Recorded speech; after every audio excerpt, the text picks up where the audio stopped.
சரி, பின்னோக்கி நடத்தல் அதை பார்க்க போகிறோம். எல்லாம் முன்னோக்கி நடந்ததான் பார்த்துருப்பீங்க, பின்னோக்கி நடக்கிறத பார்த்துருக்க மாட்டீங்க. அது எதுக்கு பின்னோக்கி நடக்கணும், அதை ஏன் தடிக்கு இடிக்க விழ போகிறோம் அப்படின்னு உங்கள் மனசுக்குள்ளே இருக்கும். நான் சாவகாசமாக உட்காந்து பொறுமையாக அதுக்கு பலன் சொல்கிறேன். இப்போ நான் எப்படி நடக்கிறேன்னு மட்டும் பார்த்துக்கோங்க. Then that not everyone who becomes overweight gets diabetes. இப்போ என்ன சொல்றீங்க, ஐயோ பின்னோக்கி நான் விழுந்துருவேன்னு? அதெல்லாம் ஒன்றும் இல்லை. மனசுக்கு அந்த மாதிரி விதை போட்டுட்டீங்கன்னா ஒன்றுமே செய்ய முடியாது.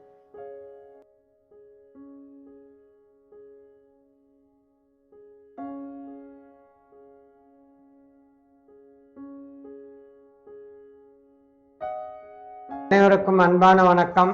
இன்றைய வீடியோவில் என்னால் நின்றுட்டு இருக்கான்னு நினைக்காதீங்க. இன்றைய வீடியோவில் நின்றுட்டு செய்ய வேண்டிய ஒரு விஷயம் செய்ய போகிறோம். நானும் சிஷியரும் ரொம்ப அரும்பாடுபட்டு மிகவும் அதிகமான உழைப்பை கொடுத்து தான் நாங்கள் உங்களுக்கு வீடியோ போட்டுருக்குறோம். ஸோ அதனால் யோகா உமாபதி சேனலுக்கு நீங்கள் புதிய அன்பராக இருந்தால் பெல் பட்டன் டச் செய்து சப்ஸ்கிரைப் செய்யுமாறு உங்களை அன்புடன் வேண்டுகிறேன். இது எங்களுக்கு நீங்கள் செய்கிற உதவியாக இருக்கும். சரி, பின்னோக்கி நடத்தல் அதை பார்க்க போகிறோம். எல்லாம் முன்னோக்கி நடந்ததான் பார்த்துருப்பீங்க, பின்னோக்கி நடக்கிறத பார்த்துருக்க மாட்டீங்க. அது எதுக்கு பின்னோக்கி நடக்கணும், அதை ஏன் தடிக்கு இடிக்க விழ போகிறோம் அப்படின்னு உங்கள் மனசுக்குள்ளே இருக்கும்.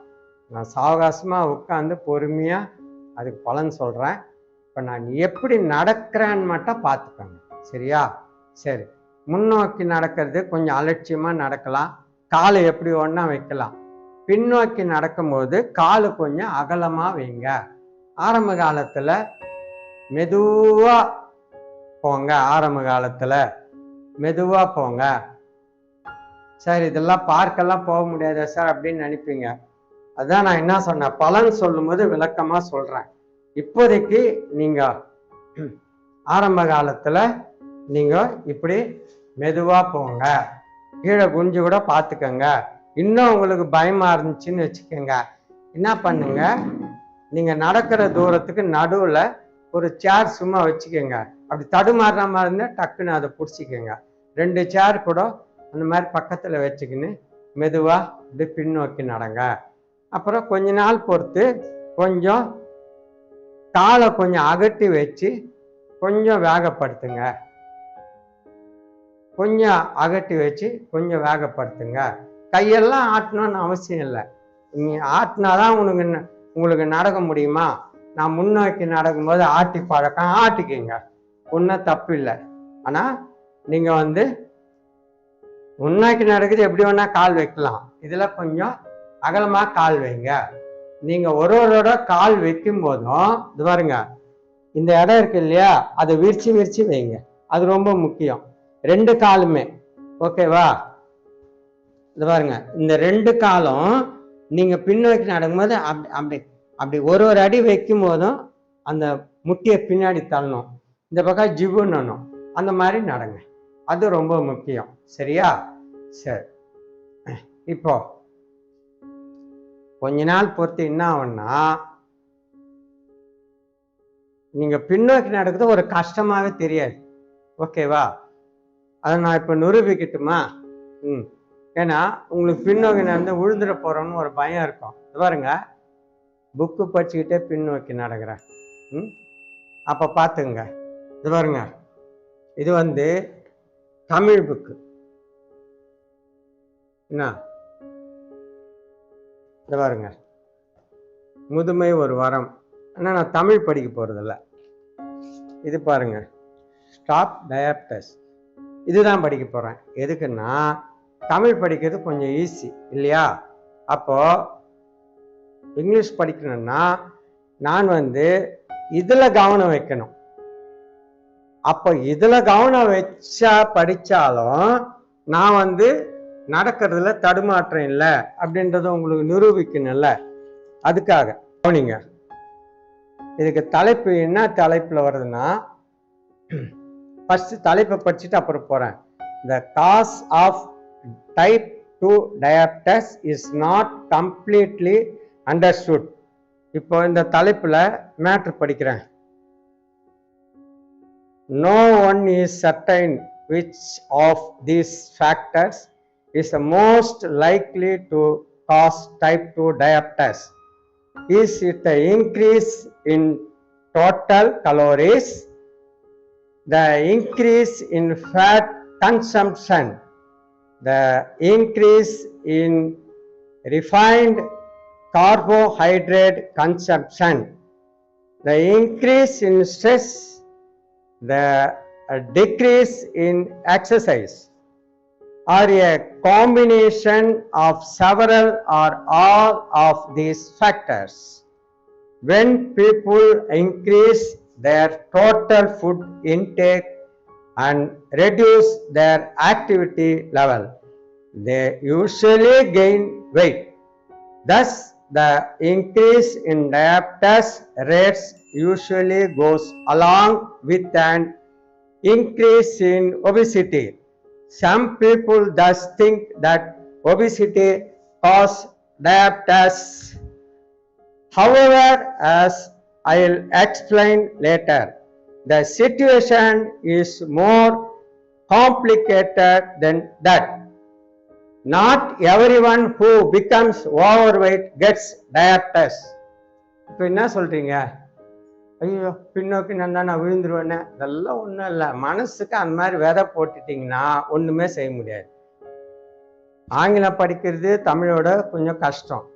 படிச்சுக்கிட்டு நடந்தேன்னா லாஸ்ட்ல வேகமாக நடந்தேன்னா என் கால் மேலே எனக்கு கவனம் இருந்ததா, அது மேலே தானே அந்த அந்த வார்த்தைகள் மேலே தானே கவனம் இருந்தது. காலில் நான் கவனமே வைக்கல. அப்போ பழக்கம் வந்துடுச்சுன்னா கடிக்கு விழாமல் இருக்கும்னு தெரியுதா? சரி, இப்போ எப்படி நடக்கணும் நடந்து காட்டிட்டேன். இப்போ அதுக்குண்டான பலனை உட்கார்ந்து சொல்றேன். சரி, இப்போ பின்னோக்கி நடத்தல் பலனை நான் சேர்ல உட்கார்ந்து சொல்றேன், நடந்து மட்டும் காட்டினேன்னா சரி. சில பேர் பின்னோக்கி நடத்தல் நடக்கலான்றத ஒரு வேளை கேள்விப்பட்டிருக்க மாட்டீங்க. சில பேர் பின்னோக்கி நடத்தல் ஒன்று இருக்குதுன்னு தெரிஞ்சிருப்பீங்க. பின்னோக்கி நடத்தலுக்கு முறையான வார்த்தை என்னான்னு ரொம்ப பேருக்கு தெரியாம இருக்கும். இதுக்கு இங்கிலீஷ்ல ரெட்ரோ வாக் அப்படின்னு பேர். RETRO, ஆங்கிலத்துல ரெட்ரோ வாக். பேக்வேர்ட்ஸ் வாக்கிங்ன்றது நம்ம அது சாதாரணமா சொல்றது, ஆனா அதுக்கு ஒரு முறையான பெயர் ரெட்ரோ வாக். சரி, ஆரம்ப காலத்துல ரொம்ப எச்சரிக்கையா நடக்கணுங்க. அலட்சியமா நடக்கக்கூடாது. ஆரம்ப காலத்துல மெதுவா நடந்து பழகணும். இல்லைன்னா நிலைத்தடு மாதிரி கீழே விழுந்து எலும்பு முறிவு ஆயிடும். ஓகேவா? அதனால இதை ஆரம்ப காலத்துல நீங்க வேகமா நடக்கணும்லாம் ஆசைப்படாதீங்க. சரியா? ரெண்டாவது, இது பார்க்லலாம் போய் நடக்காதீங்க.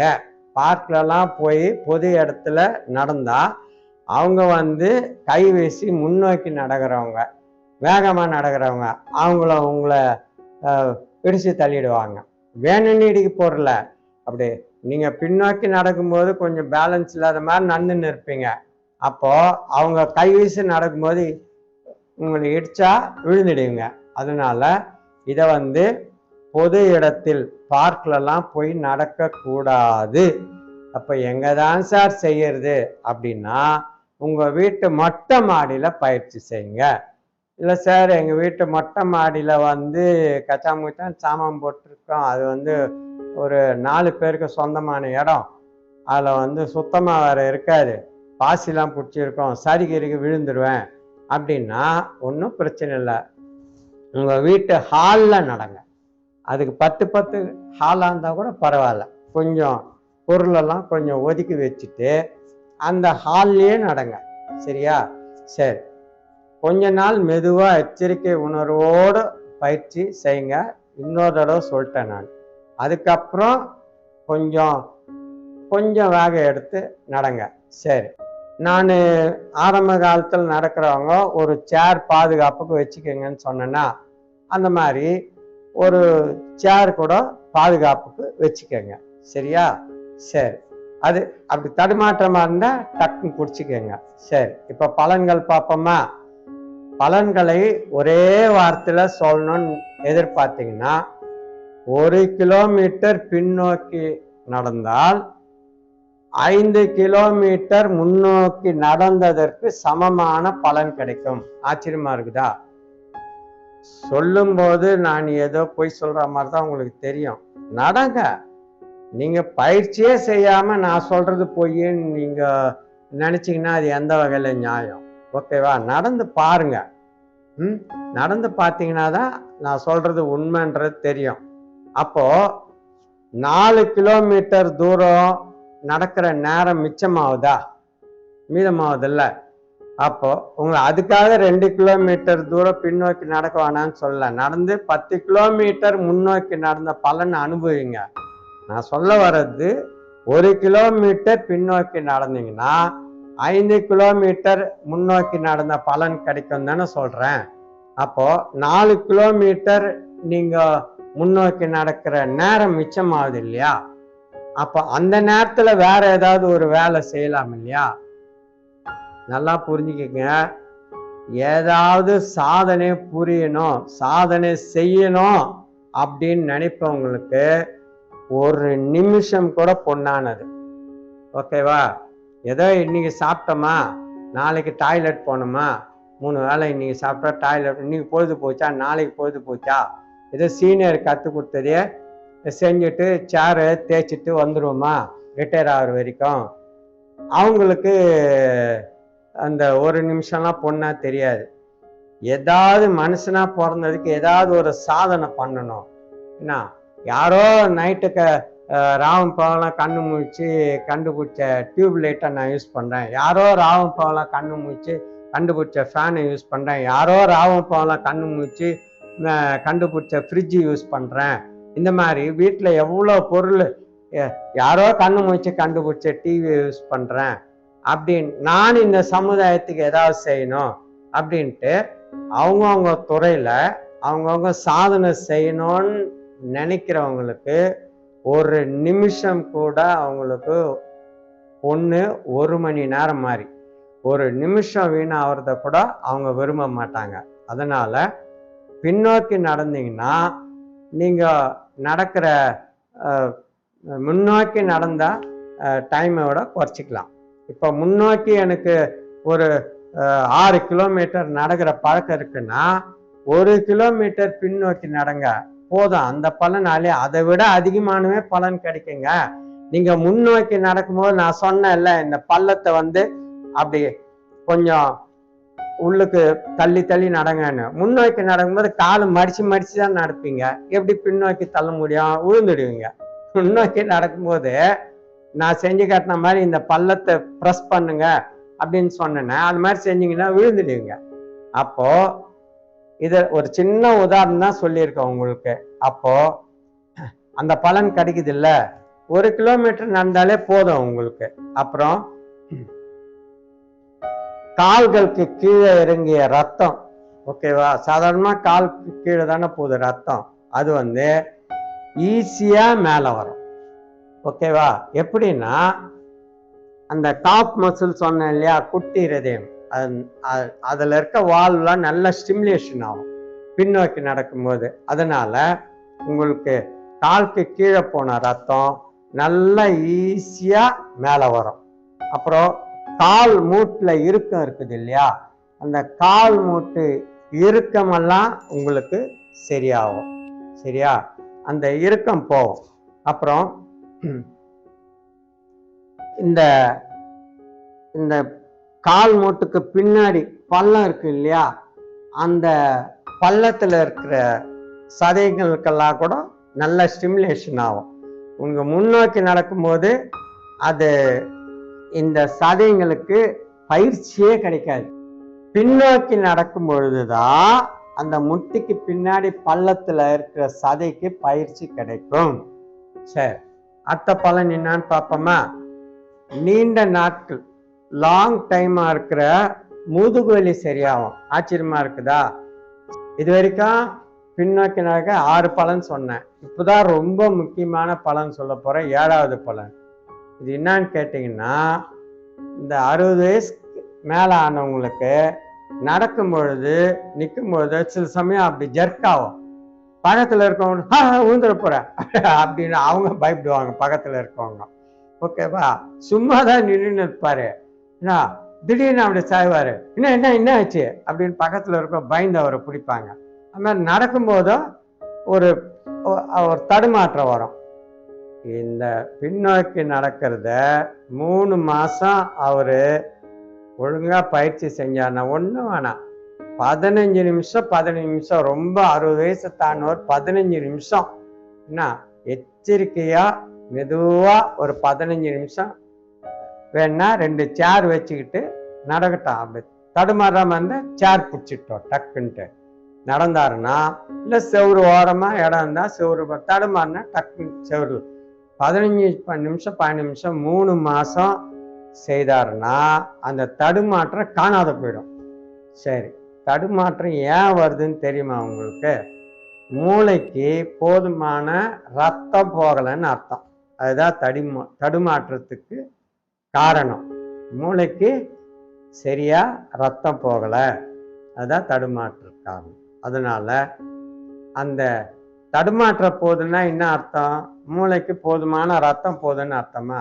மூளைக்கு போதுமான ரத்தம் போகுதுன்னா போனஸ் பெனிஃபிட்டா நினைவாற்றல் திறன் கூடன்னு தெரியுதா? இவ்வளோ பலன் இருக்குதுங்க பின்னோக்கி நடக்கிறதுல. அதனால பின்னோக்கி நடந்து எச்சரிக்கை உணர்வோடு சொல்லி கொடுத்தபடி பின்னோக்கி நடந்து பலனடைங்க. நான் அதுவும் ஆங்கில புத்தகத்தை படிச்சுக்கின்னு பின்னோக்கி நடந்தேன் இல்லையா? தமிழ் புத்தகம் படிக்கிறதாவது ஈஸி. ஆனால் அந்த புத்தகத்தையும் காட்டினேன், தமிழ் புத்தகமாக இருக்குது, நல்ல மெசேஜ் உள்ளதுன்னு. ஆனால் ஆங்கில புத்தகம் நடந்து எவ்வளோ வேகமாக நடந்து காட்டினேன். அதனால ஒன்றும் பயம் இல்லை. எச்சரிக்கை உணர்வோடு பின்னோக்கி நடந்து அதற்குரிய பலனை அனுபவிக்குமாறு அன்புடன் வேண்டுகிறேன். நன்றி, வணக்கம்.